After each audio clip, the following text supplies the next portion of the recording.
Welcome to Living in Grand Rapids, the podcast. I am Josh May. I am Katie Arnold. I am Leah Hills. And I'm Ross Bacon. And we are four of the May Group Realtors with RE/MAX of Grand Rapids coming to you another episode today. We're going to get back into some real estate. We're going to talk renting versus owning. What a hot topic, right? I mean, with all of the talk of appreciation and interest rates and financial understanding of the market, I mean, renting versus owning, especially in this community, is a big, big conversation. You guys ready for it? Absolutely. This is a great topic, by the way. Yeah, I'm excited for this. I feel like I've had more and more family members talk to me about buying a home instead of continuing to rent. So Josh and Ross, this is your opportunity to help me break out of the cycle of renting and convince me if it's time to buy. We've been working on Katie for a couple of years now. I think this is this is it. Maybe this is the topic. Oh. This will be the closer for sure, especially if we do our job right. Yep.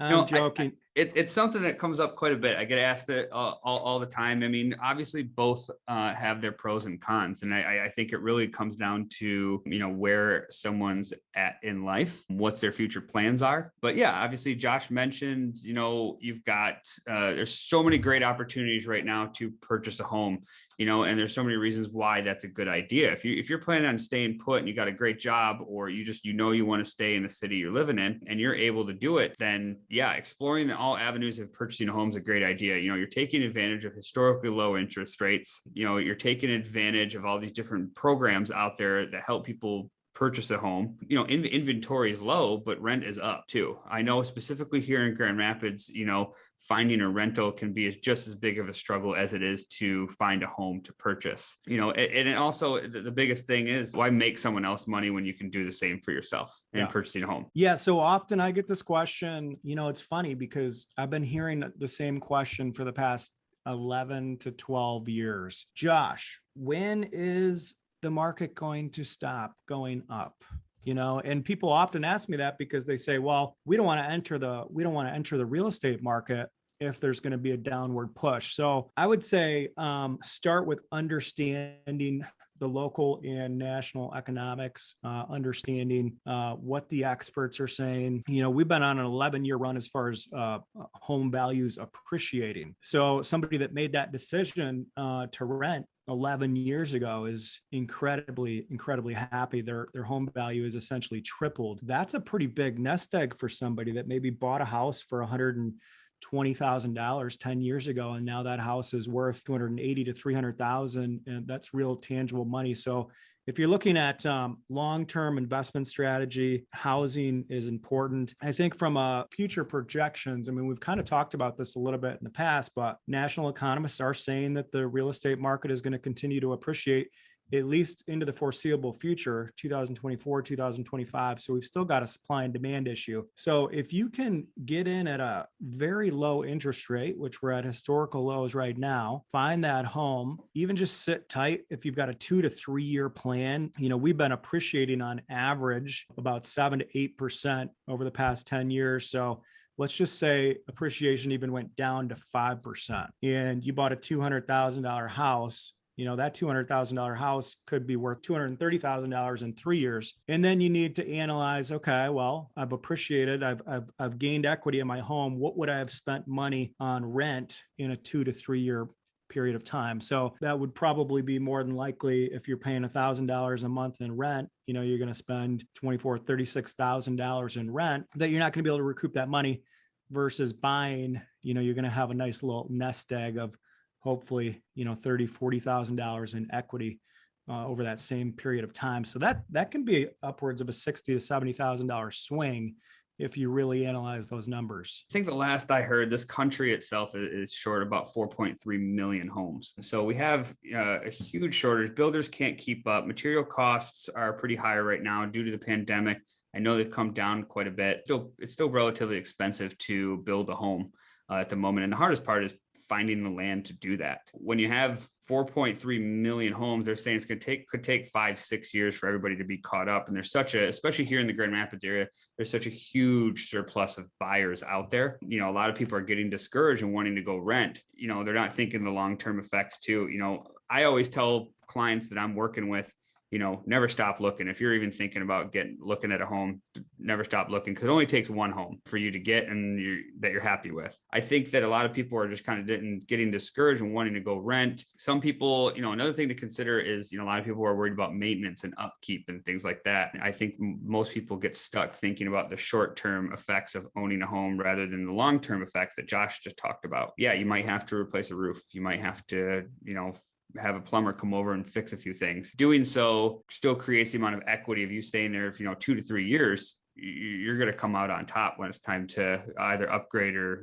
call it quits and move out of state. Both have the pros and cons. It's just a very unique time right now to think about purchasing a home, given the way rates are and just what's happening in the market and the appreciation that we've seen over the years. So Ross, let's talk about deductions. As far as what do some buyers get from their, tax reductions on buying their single family home? We're able to deduct that mortgage, that interest. You get the benefit of, deducting the mortgage interest that you're paying. You're also getting, here in Michigan, we have the non-homestead and homestead tax break, I guess is what you'd call it. In Michigan, if you claim the home that you are living in as your homestead property or as owner occupied, and that's your primary residence, you're going to get a huge tax break. It's a difference of about 35% difference in taxes as opposed to you living in it, or say if you just bought it as an investment and you have tenants occupying it. So there's a lot of, money saving benefits in owning a home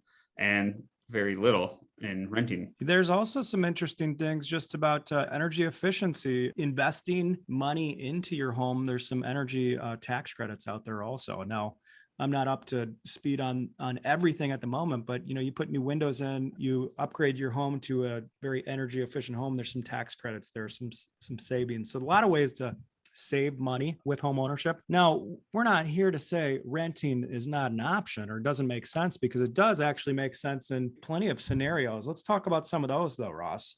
Yeah, absolutely. In our experiences, when does it make sense for people to rent? I think somebody coming in from out of town who hasn't had the opportunity to really explore the area, become familiar with it. I've had a lot of out of town buyers come and they don't know anything about Grand Rapids, but except where they know where they're going to be working. And, they kind of know what areas they want to live in, but they're still not familiar with Grand Rapids. And one thing about living here in Grand Rapids is when someone tells me they want to be within 20 to 30 minutes of work, that's a huge range of, where you could be living. This isn't like a major metropolitan area where it takes, 30 minutes just to go 6 blocks up the road. People are very surprised by how easy it is to get places around this area. So I think that somebody moving in from out of state might want to consider getting familiar with the place of renting for 6 months, maybe a year, and then come here and start looking for a home, especially because it's so competitive and inventory is so low. It might take some time to find that right house. Yeah, so that would be a great scenario. I've got a couple clients doing that right now. I've actually got some clients that have decided to, capitalize on the market. They want to list their home. They want to put their home on the market. They want to, take that profit, but until they see what their profit is, they're not quite ready to jump back into the market. Given the market is a little bit tighter right now, I've actually got some clients that are selling their home. They're going to go do a short-term 6-month rental. So they're not pressured into making a quick decision. I've got a couple clients doing that right now. I think renting makes a lot of sense if you want to just take your time, not make a quick decision that you're kind of forced into. And not to say that we can't find you the right place under a quick time constraint, but there are people that just want to make sure they don't have that pressure. So renting might make a good peace of mind option for them. What else you got? I think maintenance is another thing. If I've talked to a lot of people who like new things, they like experiencing new places, meeting new people, and bouncing around. So you have maintenance. It is true with renting. It's worry free. You're paying money, typically more than what a mortgage would be, but you don't have to worry about that roof, the windows, or, a plumbing issue that might arise. So, it's as simple as making a phone call, and hopefully you got a good enough landlord that will get it fixed right away. Yeah, and you got some different rental areas, complexes in town that have some incredible amenities. Somebody might be moving into town, they don't know anybody, and they say, you know what, this community clubhouse makes sense. This pool, this outdoor pool makes sense to me. I'm just gonna move in here, get to know as many people as I can, and then once I feel comfortable entering the housing market, I'm gonna do that. I think renting is a great way to kind of build community too in a new city.